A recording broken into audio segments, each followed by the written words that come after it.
Committee. Sir, it's good to have you here, and we start out with what Politico is putting out as their headline today, Grand Bargain Back, with a big question mark. They go on to say that there isn't any irrational exuberance in the White House that a big deal is back within reach, one senior administration official said, but changing circumstances has given the president some hope. And we look at what Paul Ryan has said after the lunch with the president, because I think that's where hope is being born from, saying, I thank President Obama for hosting a frank discussion about Washington's budget challenges. Everyone needs to be part of this conversation.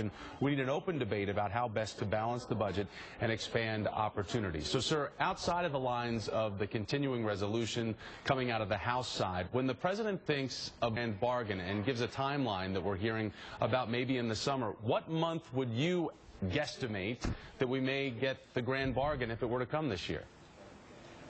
The issue is not the grand bargain. The issue is what's in the grand bargain. When you have growing inequality in America, when you have 100% of all new income generated in the last 3 or 4 years going to the top 1%, when you have a middle class disappearing, if you're going to talk about any serious budget, what you have to understand is that we must protect, in my view, the elderly, the children, the sick, and the poor, all of whom are hurting in this very bad recession. And while corporate profits are at an all-time high and the wealthy are doing phenomenally well, those are the folks who are going to have to contribute to deficit reduction. So if we're talking about some kind of so-called grand bargain, which would cut Social Security, Medicare, Medicaid, and not ask 1 out of 4 large corporations that pay 0 in taxes today to start paying, that is not a grand bargain that I think the American people would support. So do you think that the White House or the president is being overly optimistic about any of the cult of personality observations that we're all making about these dinner dates and lunch dates, that something could be moved toward a July timeline? I mean, are we just putting a little too much the cart before the horse? Well, if we reach an agreement tomorrow or we reach an agreement next year, what's important is what is in that agreement. And in my view, if the president is talking with Mr. Ryan about cutting Social Security, when Social Security has nothing to do with the deficit, and we have tens of millions of seniors struggling to keep their heads above water, that is not a grand bargain that the American people want. If you're talking about raising the eligibility age for Medicare, that is not a bargain that I will support. If you're cutting benefits for disabled veterans, which is what the so-called chain CPI does, or raising taxes on working people, that's a bad bargain.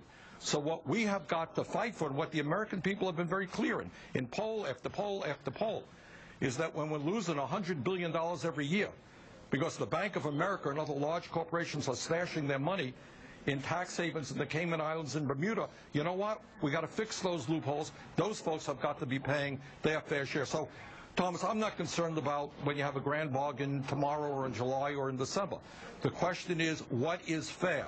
And when the wealthy and large corporations are doing phenomenally well and their effective tax rates are very, very low, we have got to ask them to contribute significant revenue to deficit reduction and, by the way, job creation. Real unemployment in America today, over 14%. Got to deal with that issue. Senator, I want to get your take on the Republican dissension about the president's drone program and the filibuster that everybody of Rand Paul, everybody comparing to your filibuster of 2010.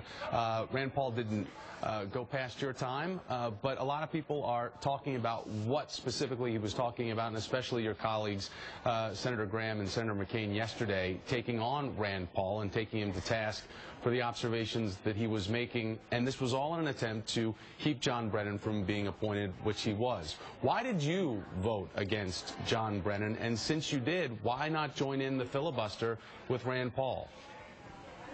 Well, there's a lot of, right now I'm working on global warming, trying to see that Congress does something to address this planetary crisis. I'm working on the budget. We're working on some health care issues. I'm chairman of the Veterans Committee.